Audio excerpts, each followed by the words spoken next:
Hello friends, Radhe Radhe, good afternoon. एक गांव में एक गरीब किसान रहता था और उसका बेटा और बेटी थे। किसान अपने बेटे का विवाह कुछ साल के बाद अपनी बेटी का विवाह अमीर घर में कर देता है। पहले बेटे का करता है, फिर बेटी का। मतलब कि अमीर बहन और गरीब भाई की कहानी है ये।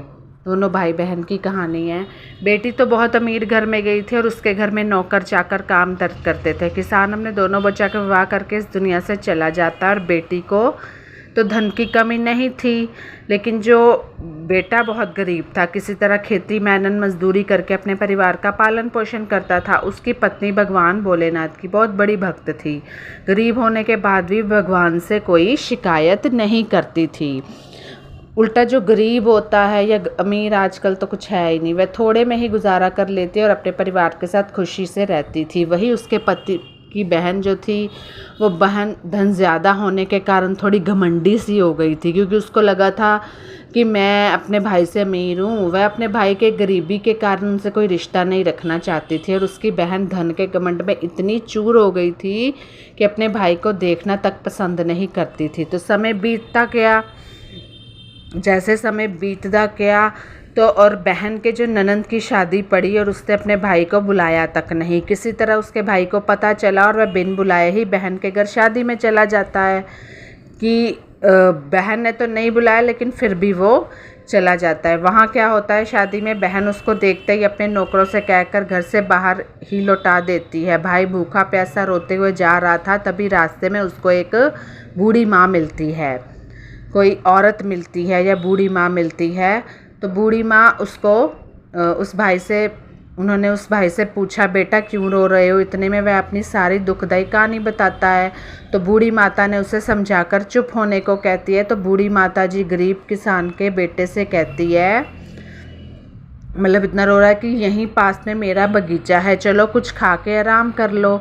दोनों बगीचे में जाके खरबूजे खाते हैं। फिर बूढ़ी माता के एक थैले में खरबूज और कुछ खाने पीने का सामान रख के उसे वहाँ से घर भेजती है। भी तेरे को मैं कुछ थैले में सामान वगैरह लेके तू घर ले जा, गरीब किसान के बेटे को कहती है। घर पहुँचने के बाद बच्चे सब अपने पिता के आगे पीछे घूमते हैं कि उसकी पत्नी अंदर से पानी लेकर आती है और तुरंत थैला हाथ से लेकर देखने लगती है कि मेरी ननद ने क्या दिया है, अभी मैं भी देखूं कि आप उसकी ननद की शादी पे गए थे।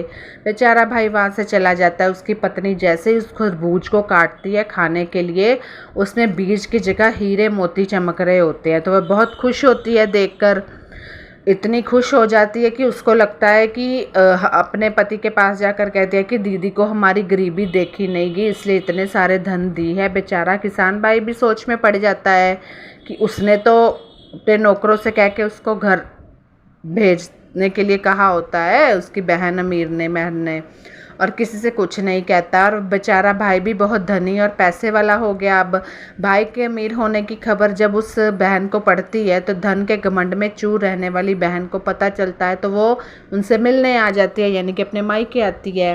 बिन बुलाए अपने मायके भाई के घर आ जाती है। यह देखकर भाई मन में सोचता है कि जब मेरे पास धन था तो बहन मुझे देखना तक नहीं चाहती थी, धन नहीं था तो मुझे देखना नहीं चाहती थी, अब मेरे पास धन है तो कैसे दौड़ी चली आई।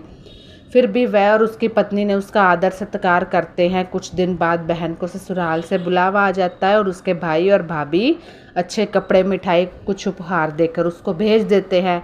वह बुढ़िया ना जाने किस रूप में आई थी, कौन थी, तो भगवान किसी न किसी की मदद हमेशा हमारी करते हैं। इतना सब देखकर उसकी बहन की आंखों में आंसू आ जाते हैं और उसको समझ में आ जाता है कि धन ही सब कुछ नहीं है, अच्छा स्वभाव, व्यवहार और दिल का बड़ा होना भी ज़रूरी है। ये सब चीज़ें आजकल कहीं ना कहीं गुम हो गई हैं, लोग दिखावे में भटक रहे हैं। और इस कहानी से हमें क्या शिक्षा मिलती है कि हमें कभी भी किसी की गरीबी का, मजबूरी का मजाक नहीं बनाना चाहिए, क्योंकि वक्त जो है हर एक के लिए एक जैसा नहीं रहता। धन्यवाद। Please comment, like and subscribe my channel. आपको मेरी स्टोरी कैसे लगी? तो मैं गणेश चतुर्थी पे एक और अच्छी स्टोरी लेके आऊँगी। Please share my channel and subscribe my channel. Bye bye, take care.